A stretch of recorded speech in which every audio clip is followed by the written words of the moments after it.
Shalom saudara, haleluya. Selamat datang ke siri Renungan Ringkas dari Injil Yohanes yang berbentuk soalan dan jawaban. Kiranya kasih karunia dan damai sejahtera melimpahi Anda oleh pengenalan akan Allah dan akan Yesus Tuhan kita. Kita akan lihat Yohanes bab 7 ayat 10 hingga ke-13 dengan tajuk ini, siapa Yesus? Mari kita baca dari ayat yang ke-10. Tetapi sesudah saudara-saudara Yesus berangkat ke pesta itu, ia pun pergi juga ke situ. Tidak terang-terangan, tetapi diam-diam. Orang-orang Yahudi mencari dia di pesta itu dan berkata, "Di manakah ia?" Dan banyak terdengar bisikan di antara orang banyak tentang dia. Ada yang berkata, "Ia orang baik." Ada pula yang berkata, tidak, ia menyesatkan rakyat. Tetapi tidak seorang pun yang berani berkata terang-terangan tentang dia. Karena takut terhadap orang-orang Yahudi. Demikianlah firman Tuhan. Teks ini adalah sambungan dari teks yang sebelumnya. Ya, dalam bab 7 akan memperlihatkan suatu tantangan yang semakin meningkat terhadap Yesus. Ya, kalau sebelumnya Yesus tidak terikut pujukan adik-beradiknya, tetapi kini Yesus berangkat ke Yerusalem. Mari kita lihat sekarang soalan edisi ini. Soalan yang pertama, kenapa Yesus berangkat ke Yerusalem tidak terang-terangan tetapi diam-diam? Dan soalan yang kedua dalam ayat 12 dan 13 jelas menunjukkan bahwa Yesus telah menjadi seorang yang penuh kontroversi. Ya, karena ada yang percaya kepadanya dan ada yang tidak. Kenapa timbulnya perpecahan? Ya, perpecahan antara mereka tentang Yesus dan bagaimana kita dapat mempercayai Yesus adalah seperti mana yang ia katakan. Mari kita lihat soalan yang pertama sekali lagi ya. Kenapa Yesus berangkat ke Yerusalem tidak terang-terangan tetapi diam-diam? Nah, Yesus tahu kalau dia masuk Yerusalem secara terbuka, dia akan dikerumuni ramai orang. Seperti mana yang dijangkakan oleh adik-beradiknya sebelum ini. Ya, Yesus tidak ingin semua perhatian ditumpukan kepada dia hanya seolah-olah dia seorang pelaku mukjizat ataupun ya seperti miracle worker. Ya, dan juga Yesus tidak ingin mencetuskan masalah perpecahan yang akan terjadi dengan penampilannya. Karena waktunya belum tiba untuk ia dimuliakan. Nah, itulah yang disebutkan sebelum ini, waktunya belum tiba. Ya, ya, sebab orang-orang agama mau tangkap Yesus dan mau membunuh Yesus. Kedatangan Yesus ya, bukannya untuk menarik lebih ramai pengikut, atau membuat lebih ramai orang untuk ubah agamanya. Yesus datang untuk memberitakan kebenaran tentang kerajaan surga Allah. Dan melalui kebenaran itulah ia akan memerdekakan mereka. Yaitu jika mereka benar-benar bertaubat dan percaya. Ya, mereka dapat diselamatkan. Jadi pada mulanya Yesus tidak mau ikut pujukan saudara-saudaranya untuk pergi ke perayaan daun itu secara terang-terangan untuk menarik perhatian. Waktunya belum tiba. Ya, tetapi pada akhirnya Yesus secara diam-diam pergi dan ikut juga perayaan itu. Ya, mungkin orang akan berkata, Yesus ini menipulah. Sebab sekejap kata tak mau pergi, sekejap kata pergi. Sebenarnya Yesus mau pergi, tetapi bukan secara terang-terang. Ya, mau pergi tetapi bukan secara terang-terang. Nah, ini tidak bermaksud Yesus tak mau pergi. Dia akan pergi tetapi secara diam-diam, bukan secara terang-terang. Ya, pergi ke pesta. Pesta apa itu? Yaitu perayaan daun. Dan perayaan daun adalah satu daripada perayaan yang sangat-sangat penting bagi orang-orang Yahudi dan wajib ikut. Nah, saudara boleh baca maklumat yang lebih lanjut dalam slide ini sekarang ya. Ya, Yesus akan ikut perayaan ini. Sebab Yesus juga terikat di bawah hukum-hukum Taurat orang-orang Yahudi. Dan Yesus datang bukannya untuk mengetepikan atau meniadakan hukum Taurat, melainkan untuk menggenapinya. Jadi Yesus juga memerhatikan dan melakukan setiap tuntutan hukum Taurat. Dan Yesus akan menunjukkan bahwa dialah yang dapat melaksanakan segala tuntutan hukum Taurat dan melaksanakannya dengan sempurna. Sebab hanya dengan hidupnya yang sempurna, hidupnya yang menuruti segala perintah hukum Allah, Yesus dapat menjadi korban yang sempurna bagi menebus manusia dari dosanya. Tapi Yesus uh, tidak akan dikorbankan pada perayaan daun karena waktunya belum tiba. Nah, itulah sebabnya Yesus tidak akan menonjolkan diri di perayaan daun ini. Ya, tapi Yesus akan dikorbankan pada perayaan yang akan datang, yaitu perayaan Paskah. Di mana Yesus akan masuk Yerusalem secara terbuka dan akan disambut besar-besaran oleh orang ramai. Ya, sekarang kita masuk ke dalam soalan yang kedua, ayat 12 dan 13 jelas menunjukkan bahwa Yesus telah menjadi seorang yang penuh kontroversi karena ada yang percaya kepadanya dan ada yang tidak percaya. Ya, kenapa timbulnya perpecahan antara mereka tentang Yesus? Ya, bagaimana kita dapat mempercayai Yesus adalah seperti mana yang ia katakan? Ya, saudara, mereka yang percaya adalah karena mereka telah melihat bahwa Yesus bukan sekadar seorang nabi.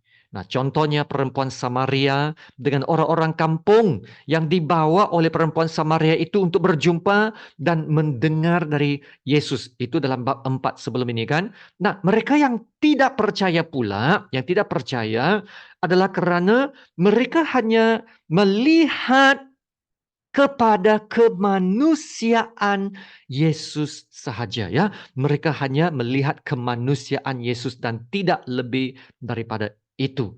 Nah, dalam ayat 12 mereka mengatakan lagi bahwa Yesus ini menyesatkan rakyat dan karena itu telah memutuskan bahwa Yesus ini adalah nabi palsu. Nabi palsu itu harus dihukum mati.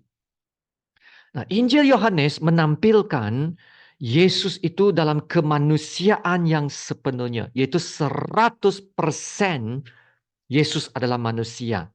Namun, dalam kemanusiaan yang sepenuhnya, Yesus juga adalah Tuhan. Tuhan yang 100%, ya. Nah, inilah yang mencetuskan kontroversi tentang kepribadian Yesus sehingga terdapat pelbagai pendapat yang berbeza tentang Yesus. Nah, perhatikan mereka yang percaya itu adalah rakyat yang biasa. Rakyat yang biasa. Tetapi mereka yang tidak percaya adalah orang-orang Yahudi yang kebanyakannya adalah pemimpin-pemimpin dan orang-orang yang beragama. Nah, golongan inilah yang sangat kuat berpegang kepada agama tetapi tidak benar-benar mau mengenal Yesus. Mereka mengatakan Yesus ini bukan anak Allah. Yesus ini menyesatkan. Tapi mereka sendiri telah disesatkan oleh agama dan pemimpin-pemimpin mereka. Sesiapa yang telah mendengar pengajaran tentang Yesus dan kebenarannya, ia tidak boleh tinggal diam diri. Dia harus membuat keputusan. Sama ada percaya atau langsung tidak percaya kepada Yesus. Ya, sama ada dia akan menerima Yesus sebagai Tuhan dan penyelamat, ataupun Yesus itu sekadar seorang nabi, seorang manusia biasa. Ya, pada hari ini ada banyak pendapat, ada banyak pengajaran tentang Yesus ya. Ya, seperti mana dalam zaman Yesus ada pelbagai pendapat yang timbul tentang siapakah itu Yesus. Nah, ada yang mengatakan Yesus adalah orang baik, dan ada yang mengatakan Yesus adalah penyesat atau pendusta seperti yang dikatakan dalam ayat 12 tadi. Tapi siapakah sebenarnya Yesus? Nah, inilah yang seharusnya seorang itu cari sendiri. Inilah perkara terpenting yang seharusnya seorang itu ambil tahu.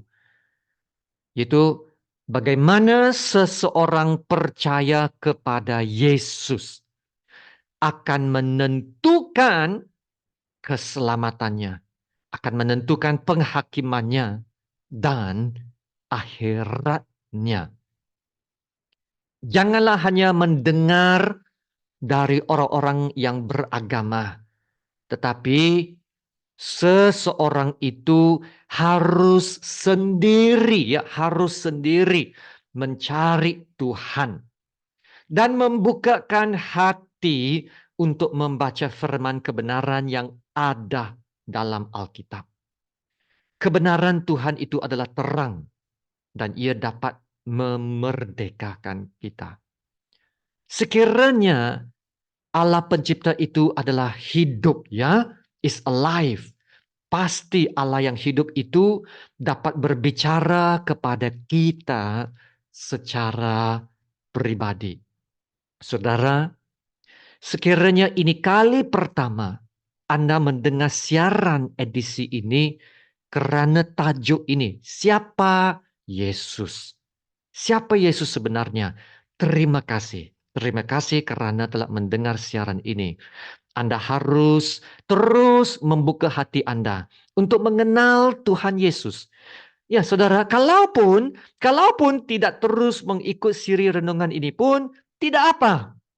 Anda boleh membaca Alkitab, membaca Injil Yohanes, dan dengan hati yang terbuka mintalah Roh Allah untuk memberi pengertian dan mencerahi mata hati Anda untuk mengenal siapa sebenarnya pribadi ini yang bernama Yesus Kristus.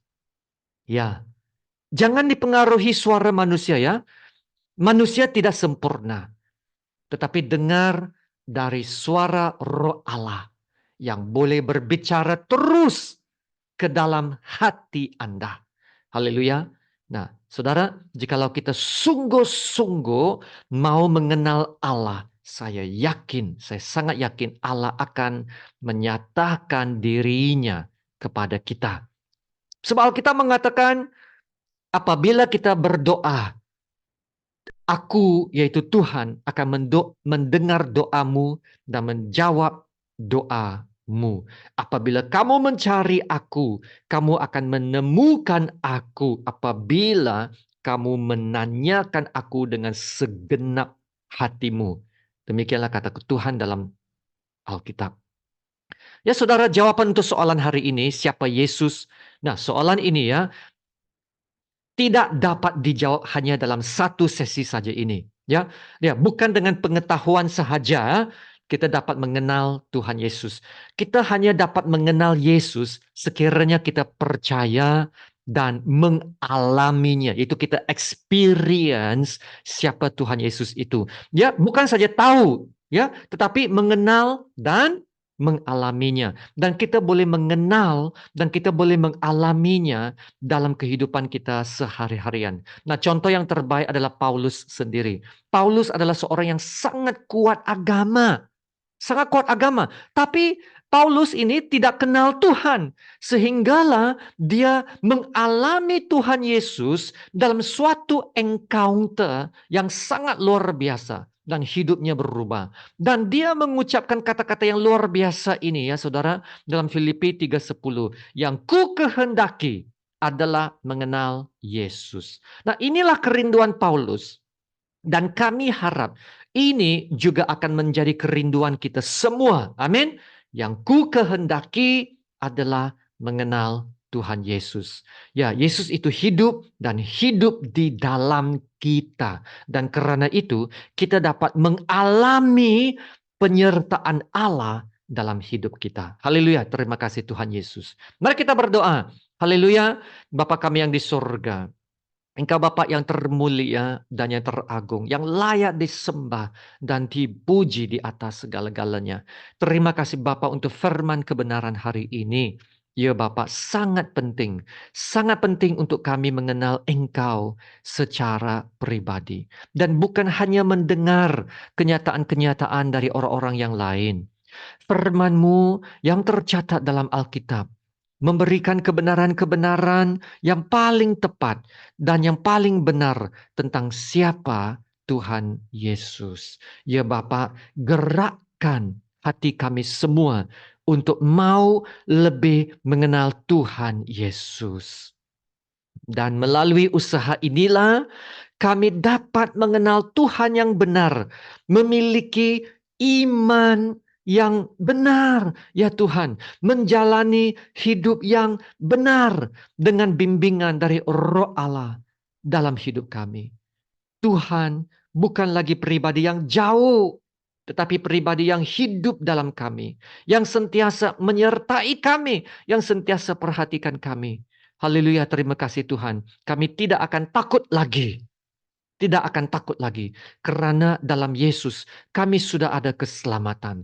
Kami ada harapan. Kami ada kekuatan dari Tuhan yang menyertai kami. Haleluya. Terima kasih Bapak. Kami doakan semua ini dalam nama Tuhan Yesus, Tuhan kami yang termulia. Amin. Haleluya. Sama-sama kita menerima berkat Tuhan. Tuhan memberkati engkau dan melindungi engkau. Tuhan menyinari engkau dengan wajahnya dan memberi engkau kasih karunia. Dan Tuhan menghadapkan wajahnya kepadamu dan memberi engkau damai sejahtera. Amin.